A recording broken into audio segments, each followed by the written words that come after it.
This is my collection of bad transmissions and cracked flywheel housings this week. Move! Move it, motherfucker. Tore up auxiliary section. Some of the gears in the main box are bad. Flywheel housing's cracked. Flywheel housing's cracked. Input shaft is snapped in half.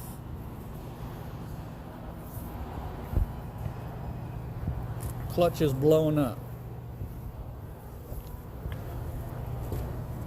That one, it's got a bad transmission.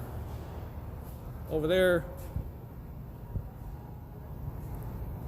I think the bearing bushings are bad on that one. So, mine,